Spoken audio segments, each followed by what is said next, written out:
সাথী দাঁড়া দাঁড়া দাঁড়া দাঁড়া দাঁড়া, ওই ব্যাপারটা নিয়ে কিছু ভাবলি? না। আর কত ঘুরবি বলতো? আজ 1 বছর ধরে তোর পেছনে লেগে আছি, প্রেমটা কর না। দেখ এই শীতে নারকেল তেলটা কত সুন্দর জমি গেছে, শুধু তোর আর আমার প্রেমটাই জমিল না। তোর কথা শেষ হয়েছে? দেখে এবার রাস্তা ছাড়, আমার তাড়া আছে। অত ভাব কিসে রে তোর? এক ক্লাসে 3বার ফেল করিস। আর তুইও তো 3বার করে ফেল করতি। হ্যাঁ, ফেল করতে বলি তো পড়াশোনা ছেড়ে দেখুন ছাগল চড়াছি। ভালো ইনকাম হয় রে, তোকে রানী করে রাখবো, তুই শুধু একবার রাজি হয়ে দেখ না।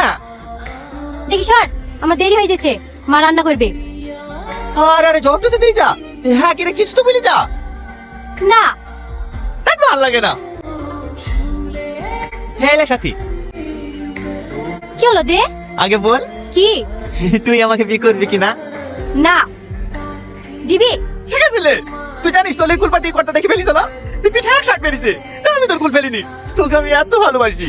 কই দেখি দেখি। কত বাপের ক্ষমতা আছে আমার গায়ে হাত দেওয়া? আমি খান বংশের ছেলে, আমার বাপ নাই তো গরিব, আমি ছাগল চড়ি বেড়াই। চাচারা তো আর গরিব না, আমার গায়ে হাত দিলে কত ঠ্যাং ভেঙে দেবে যে। সর। কে রে চোখটা মনে করছে যে আমার লেগে যাচ্ছে?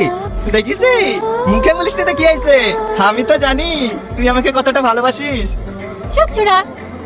হে দে তো তোর লেগে একটা পেয়ারা নিয়ে আসছি, এটা তো যা দে।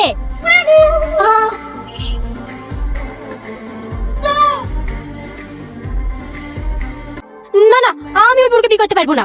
দেখ মা, জেদ করিসনি। ওই জমিগুলো তোর বাপকে আবাদ করতে দিয়েছে বলে তুই, তোর ভাই, তোর ছোট বোন, আমরা সবাই খেতে পাচ্ছি। তুই বিতে রাজি না হলে জমিগুলো সবই নিবে। তুই আর অমত করিসনি মা, রাজি হয়ে যা। দেখো মা, কান উপরে বেশি ঘ্যান ঘ্যান করবে না। আমি ওই বুড়কে বিয়ে করবো না বলে কি করবো না। ঠিক আছে, করতে হবে না। জমি কেড়ে নিলে তো এমনিতে না খেতে পেয়ে মরবো। তোকে নিজে বিশ্লেষী দে, আমরা সবাই খেয়ে মরি। তারপর তো যাকে পছন্দ তাকে বিয়ে করিস।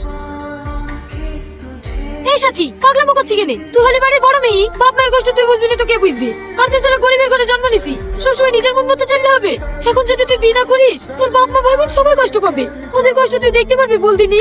আর তুই যদি এখানে বিয়ে করিস, সবাই সুখে দেখবি। এখন সবকিছু তোর হাতে, দেখ তুই কি করবি। কর্তা কর্তা, খুশির খবর, ও রাজি হয়ে গেছে।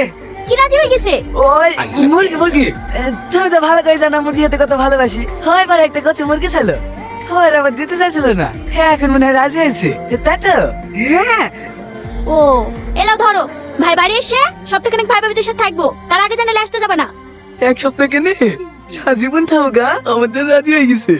1 সপ্তাহ পরে এসে দেখবা তুমি সতীন খেলে চলে এসছি। কি গো, কি ভাবছো? কিছু না। এই মালতী, তোর কর্তার উপর নজর রাখিস, উল্টো পাল্টা কিছু দেখলে আমাকে জানাবি। তবে না, হ্যাঁ বুড়ো বয়সেও আমাকে সন্দেহ করো, আমার কি আর সে বয়স আছে? হ্যাঁ হ্যাঁ, তুমি কেমন মালা আমি তোমাকে চিনিনি তো। 2 মাস আগে তো অফিসে বসে ধরা পড়েছিলি।